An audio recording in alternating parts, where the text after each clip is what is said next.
우리 인사하겠습니다. 샬롬. 우리 옆 사람에게 인사 나누겠습니다.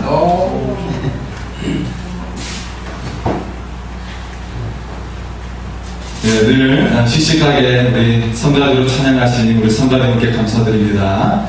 그리고 오늘 또 장로님처럼 이렇게 양복을 또 이렇게 입고 오셔가지고 이렇게 열심히 정성 들여서 예배드림을 감사드리고요. 우리 모두에게 우리 축복의 박수를 한번 보내드릴까요? 예.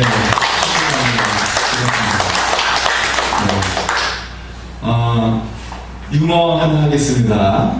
동갑인 아내와 남편이 있었어요. 60세 생일을 맞았다고 합니다. 함께 축하 케이크를 자르고 있었습니다. 이때 산신령이 나타났어요. 그러면서 말을 합니다. 그대들은 살아오는 동안 부부싸움도 하지 않고 착하게 살았다. 그래서 60세 생일을 맞아 내가 소원을 한 가지씩 들어줄 테니 말해보도록 하여라 그랬습니다. 네. 신이 난 아내가 산신령에게 이렇게 말을 했습니다. 신령이 우리는 너무 가난하게 살았습니다. 그래서 여행 한번 제대로 가지를 못했어요. 남편과 함께 세계 여행을 가는 것이 제 소원입니다. 그래서 산신령이 아내에게 세계 여행 티켓을 손에 쥐어주었다고 합니다. 여러분 세민하시죠? 네. 이제는 남편에게 산신령이 물었습니다. 네, 그랬더니 남편이 뜬금없이 이런 이야기를 하는 거예요. 저는 20년 어린 아내와 살고 싶습니다. 그러는 거예요. 예, 아주 어이가 없죠? 아내는 남편의 말에 충격을 받았어요. 아니, 이런. 산신령이 아내의 얼굴을 한번 쳐다보는 것이에요. 그리고 남편에게 이렇게 말을 하는 것입니다. 그래, 너의 소원도 들어주겠다. 그리고 갑자기 뿜 하고 보니까 남편이 80세가 되어 있었다고 합니다. 네. 남편이 80세가 되었으니까 아내가 60세, 20년 차이가 나죠. 네, 그랬다고 합니다. 여러분 지금 무엇을 소원하고 있습니까? 무엇을 원하고 있습니까? 사람마다 제가 그렇게 원하는 것들이 있어요. 아마 아침 식사를 안 하신 분은 지금 아이고 맛있는 것 좀 먹어서 좋겠다. 아이고 저기 떡도 맛있는 거 있고 먹고 싶다. 그런 생각이 있는 분도 있을 거고요. 그리고 좋은 집에서 살고 싶다. 그런 분도 있을 겁니다. 이처럼 우리는 육체적인 그런 소원이 있죠. 그리고 어떤 사람은 로또에 당첨되기를 원하는 사람이 있을 거예요. 그리고 주식 투자한 것이 대박나기를 원하는 사람이 있을 겁니다. 이처럼 우리는 초자연적인 것을 원하는 사람이 있어요. 인간의 힘으로 뛰어넘는 것을 원하는 사람이 있습니다. 또 어떤 것을 원할까요? 나는 회사의 사장이 되고 싶어. 그래서 좋은 차도 먹고. 그런 사람이 있고, 또 나는 시의원이나 국회의원 같은 어떤 장이 됐으면 좋겠어. 그런 사람이 있어요. 이처럼 우리는 무언가 좋은 명성을 원하는 사람이 있어요. 높은 지위를 원하는 사람이 있습니다. 오늘 예수님도 시험을 당하고 계시죠. 언제 시험을 당했을까요? 우리 주님은 세례를 받았었습니다. 그리고 40일 금식 기도를 했습니다. 이처럼 성령이 충만할 때 시험이 왔어요. 하나님의 은혜로 충만할 때 시험이 왔다라는 거예요. 무슨 말입니까? 우리는 언제든지 시험이 올 수 있다는 거예요. 오히려 은혜로 충만할 때도 시험이 올 수 있다는 것입니다. 예, 우리가 행복할 때도 시험이 올 수 있어요. 영적으로 충만할 때도 올 수 있고, 어려울 때도 시험이 올 수 있어요. 시험은 언제든지 우리에게 올 수 있다는 것입니다. 그런데 예수님은 바로 이 시험에서 승리하셨다는 것입니다. 마귀는 세 가지 방법으로 예수님을 유혹하면서 하나님의 뜻을 이루지 못하게 했습니다. 먼저 무엇이었습니까? 먹는 문제였죠. 곧 육체적인 시험을 하고 있습니다. 3절에 마귀가 말하고 있죠. 내가 만일 하나님의 아들이었든. 마귀는 예수님이 하나님의 아들이라는 것을 알고 있었어요. 오히려 하나님의 아들로서 모든 능력이 있으니 한번 드러내봐라 라고 하는 것입니다. 네가 40일 동안 금식해서 배가 주지 않느냐? 그러니 배가 고플 거 아니야? 라고 하면서 말하고 있어요. 하나님께 여쭤보지 말고 너 세례도 받았잖아. 그러니까 한번 능력을 발휘해봐. 이 돌들로 떡을 만들어 보거라. 그런 겁니다. 그래서 네가 세상의 왕이라는 걸 증명해봐. 그렇게 하면서 예수님이 자기 교만에 빠져들게 하려고 한 것이죠. 여기서 우리는 떠오르는 장면이 있습니다. 어떤 장면이 떠오르십니까? 출애굽하는 이스라엘 백성이에요. 그들은 광야에서 굶주렸어요. 하나님께 원망합니다. 그래서 하나님은 그들에게 만나를 내리셨어요. 이것을 통해 하나님을 의지하라는 것이에요. 하지만 그들은 욕심을 부렸습니다. 그것을 더 많이 걷어서 쌓아두려고 했어요. 하나님은 그것을 다 썩게 만들었습니다. 오직 일용할 양식만 거두게 하신 거예요. 내일을 주관하시는 하나님을 의지하도록 하신 것입니다. 그런데 예수님은 어떠셨습니까? 육체의 약함 때문에 하나님을 불평하지 않으셨어요. 자신을 유혹하는 마귀에게 능력을 나타내지도 않으셨습니다. 오직 오래전 광야에서 시험당했을 때 하나님께서 하셨던 말씀, 사람이 떡으로만 살 것이 아니요 하나님의 입으로 나오는 모든 말씀으로 살 것이라. 이 말씀을 그대로 실천하셨습니다. 예수님은 하나님의 말씀으로 마귀를 물리쳤습니다. 백성들이 시험당했을 때 먹을 것을 요구하여 허기 튼 데를 채웠어요. 하지만 그들 대부분은 가나안 땅에 들어가지 못했어요. 배를 채운 사람은 광야에서 모두 죽고 말았습니다. 그러나 예수님은 떡을 거절했습니다. 마귀의 유혹을 물리쳤어요. 대신 주님은 생명의 떡이 되신 줄 믿습니다. 마귀는 포기하지 않고 이번에는 영적인 유혹으로 다가옵니다. 예수님을 성전 꼭대기에 데리고 갔어요. 그리고 말합니다. 네가 하나님의 아들이지? 이 높은 곳에서 뛰어내려와. 그러면 천사들이 손으로 너를 받들어 보호해 줄 거야. 그러면 모든 백성들이 너를 메시아로 여기게 될 거야 라고 말을 하는 거야. 하지만 예수님은 이 두 번째 유혹도 물리치시는 거예요. 무엇으로요? 주 너의 하나님을 시험하지 마라. 하나님의 말씀으로 물리치셨습니다. 마지막으로 예수님을 영광의 유혹에 빠뜨리려고 합니다. 마귀는 두 번에 걸쳐서 실패하고 말았죠. 마귀는 세상에서 가장 높은 산으로 예수님을 데리고 갑니다. 천한 만국과 그 영광을 보여줍니다. 그리고 나에게서를 하면 이 모든 세상의 영광을 줄 것이다 라고 말을 하는 거예요. 사단은 이제는 말로만 하지 않고 눈으로 보여줌으로써 유혹합니다. 이 눈에 보여주는 영광, 이것은 너무나도 무서운 것이죠. 누구든지 자기 이름을 널리 알리고 영광 받으려고 하기 때문입니다.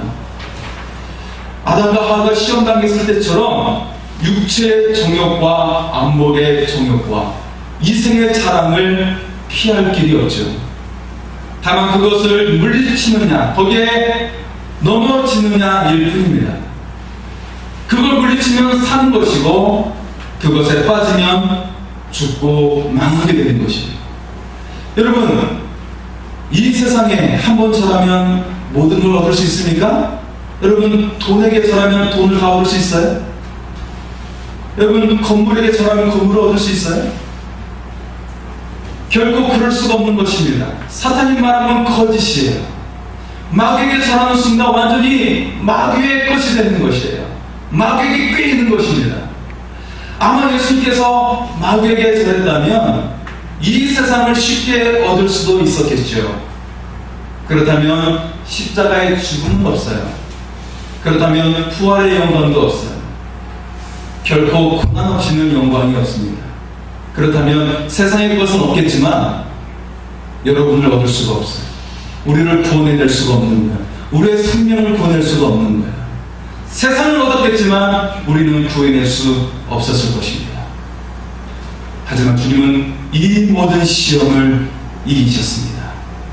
하나님의 말씀으로 이기셨습니다. 그리고 우리의 모두의 생명을 구원하신 줄 믿습니다. 네.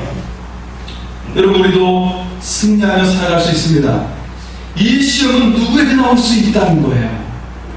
그리고 내가 잘 되든 잘 못되든 언제든지 올 수 있다는 거예요. 예수님은 시험을 이기셨어요. 마찬가지로 예수님을 믿는 우리도 시험을 이기게 하셨습니다. 예수님은 하나님의 말씀으로 승리했습니다. 예수님은 하나님의 아들이세요. 능력이 있습니다. 그러나 예수님도 하나님의 말씀으로 승리했어요. 우리도 말씀으로 승리할 줄 믿습니다. 하나님의 말씀은 무엇입니까? 이 말씀을 믿는 자에게 능력이 나타나게 됩니다. 이 말씀으로 승리하게 되는 것입니다. 하나님의 말씀은 먼저 창조의 능력이 있는 것이죠. 우리의 인생을 새롭게 만들어낼 수 있는 능력이 나타나게 됩니다. 우리가 이 말씀을 믿는 자에게는 내 인생에도 새로운 것을 만들어낼 수 있는 능력을 가지게 될 줄 믿습니다. 한 과학자가 성경을 묵상했어요. 창세기 2장 22절 말씀. 여호와 하나님이 아담에게서 취하신 그 갈빗대로 여자를 만드시고 그를 아담에게로 이끌어 오시니. 과학자는 이 말씀을 읽고 무릎을 치며 감탄했어요. 환호했습니다. 이 말씀이야말로 고통 없이 사람을 수술할 수가 있다는 것을 보여주고 있어. 하나님께서 아담을 깊이 잠들게 하셔서 갈빗대를 빼내는 수술을 하셨구나. 그럼에도 아담이 전혀 고통을 느끼지 않고 수술을 하셨구나. 이 과학자는 바로 클로로폼을 발견한 심프슨이라는 영국의 의사입니다. 여러분, 이 마취제 발견으로 얼마나 수많은 사람들이 생명을 얻게 되었습니까? 저도 여러 번 마취를 해봤죠. 네. 여러분 마취제를 해본 적 있죠? 네.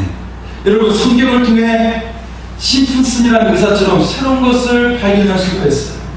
창조해낼 수 있어요. 항해술도 성경의 말씀을 통해서 발견을 하게 된 겁니다. 항해술. 이 바다의 지도가 있구나. 바다의 길이 있구나라는 것을 알게 된 것이에요.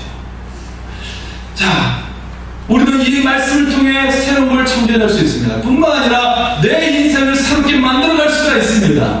내 인생이 고정된 게 아니에요. 결정된 게 아닙니다. 오직 주의 말씀을 통해 내 인생도 새로워질 줄 믿습니다. 우리 옆사람에게 고백할까요? 인생이 새로워질 줄 믿습니다 라고 고백을 하겠습니다.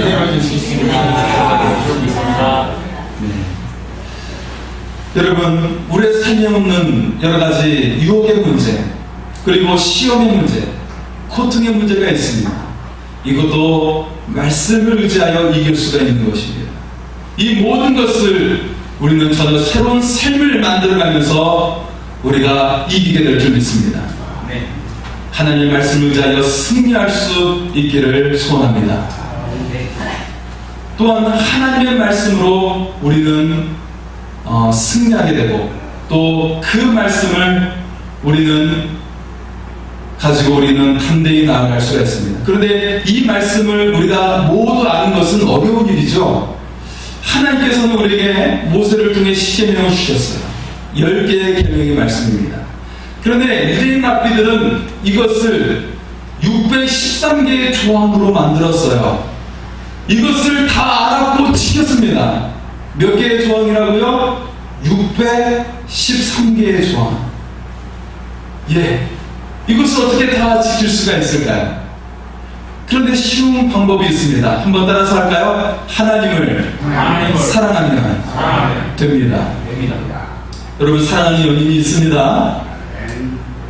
그 연인에 대해서, 내가 사랑하는 사람에 대해서, 그 사람에 대해서 무엇을 좋아하는지, 어떤 것을, 어떤 취미를 좋아하는지 공부를 합니까?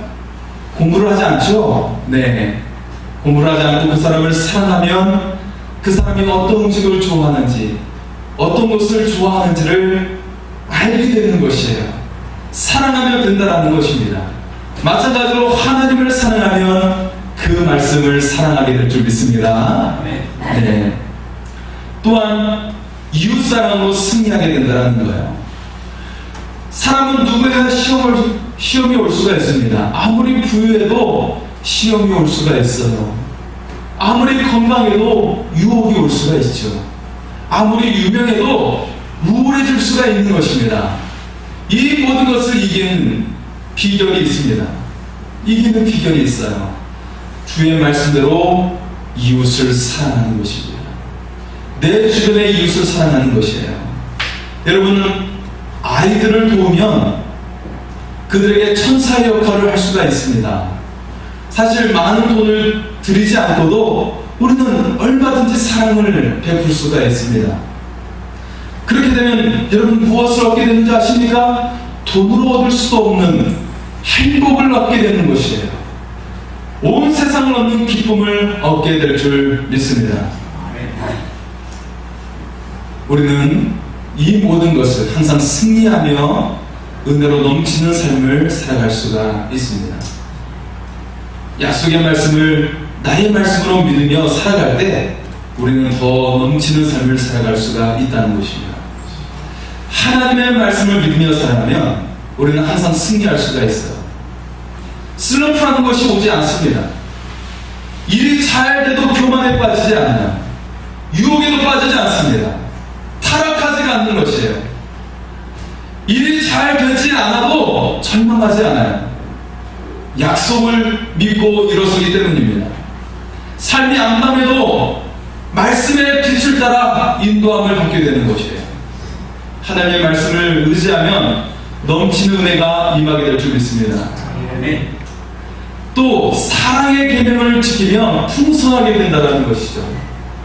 주님 우리에게 새로운 계명을 주셨어요. 한번 따라서할까요? 서로 사랑하라. 우리 옆사람에게 고백하겠습니다. 당신을 사랑하겠습니다.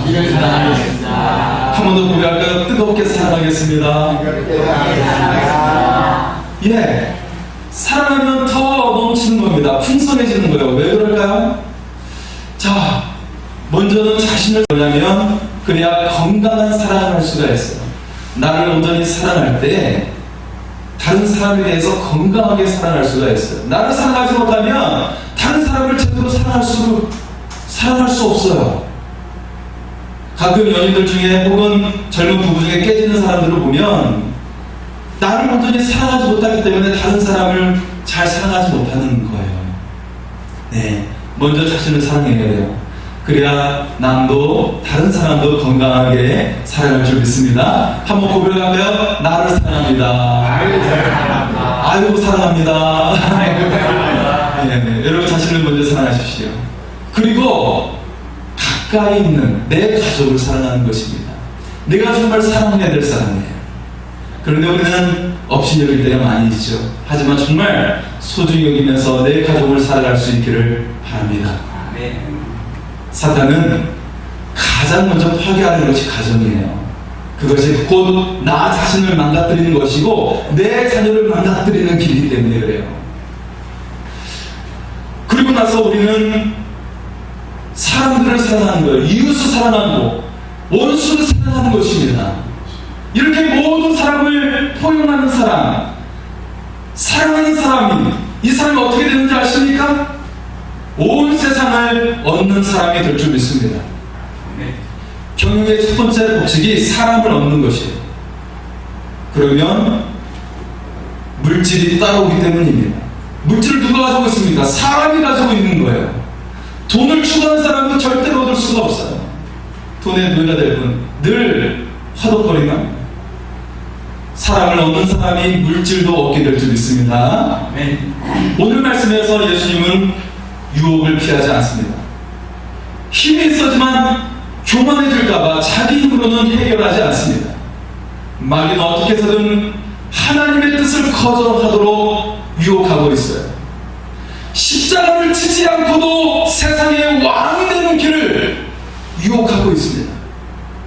하지만 예수님은 수시로 그리고 무시로 기도했어요. 시험할 때마다 오직 하나님의 말씀을 의지했습니다. 하나님의 말씀으로 물리쳤습니다. 예수님은 힘으로 세상을 통치하려 하지 않으셨습니다. 약한 사람들을 사랑으로 돌보고 섬기려 했습니다. 하나님의 말씀대로 가난한 자들의 친구가 되었어요. 병든 자들을 보며 고쳐주시고 자신을 따르는 제자들의 발을 씻겨주셨습니다. 아무 보잘것없는 사람들을 위해 죽으셨어요. 그랬더니 세상 모든 사람들이 예수 이름을 모든 이름에 뛰어난 이름으로 높여주었습니다. 스스로 높아지려 하지 않고 겸손히 섬기신 주님은 진정한 세상의 왕이 되셨습니다. 여러분, 카지노에 가면 세 가지가 없다고 하죠. 무엇일까요? 그 세 가지는 바로 시계, 창문, 그리고 거울이 없다고 합니다. 이 세 가지는 자신을 돌아보게 하는 물건들이죠. 카지노에 거울을 설치하지 않아서 자신을 돌아보지 못하게 합니다. 시계를 볼 수 없게 만들어서 내 시간이 어느 정도인지를 깨닫지 못하게 합니다. 창문을 없게 만들어서 이 돈보다도 이 세상의 아름다운 것들이 얼마나 많은지, 내 소중한 가족들과 내 사랑하는 사람들이 아직도 얼마나 많은지를 보지 못하게 만듭니다. 그런데 이 세 가지가 공통점이 있는데요, 그것은 모두 벽에 붙어 있다는 것입니다. 우리는 인생을 살면서 벽에 부딪힐 때가 있어요. 망망대해처럼 이 벽에 직면할 때가 있어요. 아무것도 보이지 않고 막막해질 때가 있어요. 내 인생의 벽에 부딪힐 때 우리가 보아야 하는 것, 그것이 바로 시계, 거울, 창문이라는 것입니다. 벽에 걸리는 시계를 보면서 내 인생의 시계가 여기에 있구나, 지금 내 인생의 시간이 몇 시구나 깨닫게 됩니다. 열등감에 사로잡혀서 내가 생각했던 것이 전부인 줄 알았어요. 하지만 창문 가까이 나가서 멀리 바깥을 내다보며 내가 집착했던 것들이 전부인 것이 아니라는 것을 깨닫게 됩니다.